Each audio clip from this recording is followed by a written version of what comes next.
To je kaminska peč Eko in sicer njen velik poudarek je na tem, da ima večjo količino kamna na sredi. Ta kamen dela močno akumulacijo in vam lahko še dolgo časa po končanem kurjenju seva energijo v prostor. Imamo noter lito železna vrata, ki se vam z leti ne bodo skrivila.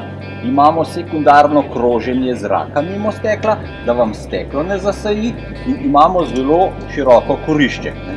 Je skoraj 40 cm, tako da lahko 33 polenov gre brez problema v samo kaminsko peč. Imamo velik predal za pepel, ki se potem občasno odnese ven. In v spodnjem delu imamo tako imenovano Rikatronik regulacijo, ki nam sama odpira primarni in sekundarni zrak glede na temperaturo v kurišču. Noter imamo senzor, ki spremlja temperaturo v kurišču, in ko temperatura naraste, on začne zrake zapirati. To v praksi pomeni, da lahko za polovico zmanjšamo porabo polen. Vsi vitalni deli od kamina so lito železni, ohišje kot tako je iz kotlovske pločevine, obloženo levo, desno in okrog z šamotom, z 3 cm šamotom, zgornja plošča je pa vermikulitna, ki potem omogoča, da zraki pravilno zakrožijo čez samo kaminsko peč. Priključek zgoraj pomeni, da gremo gor kot 90 stopinj in v steno. Nekateri nad to cevjo niso navdušeni, zato ima sama kaminska peč možnost tudi priklopa z zadnje strani. Pomeni, da gremo zadnji direktno v steno v dimnik, tako da se teh dimnih cevi ne vidi. Na samem kaminu je priključek za zajem zunanjega zraka, ki se ga spelje lahko dol v klet, če klet obstaja, ali ven na fasado. Vsaka kaminska peč potrebuje cirka 20 do 30 kubikov zraka na uro. In včasih, ko so bila lesena okna, ta zadeva ni bila problematična.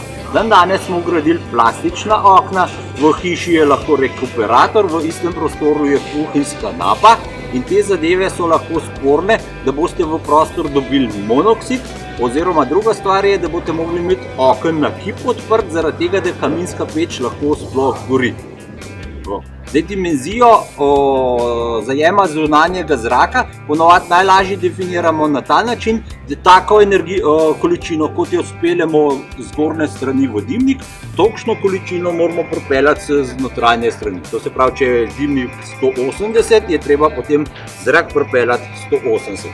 V tem primeru imamo zgornji dimnik FI 130, zajem zunanjega zraka pa FI 125.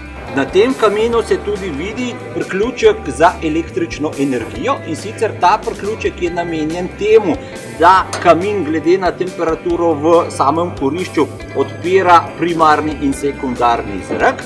Druga zadeva pa je, če slučajno električne energije zmanjka, mi to lahko zadevo izključimo ven in lahko ročno posredujemo s pomočjo ključa, ki ga dobimo zraven. To se pravi, da mi lahko kurimo ta kamin tudi ob izpadu električne energije.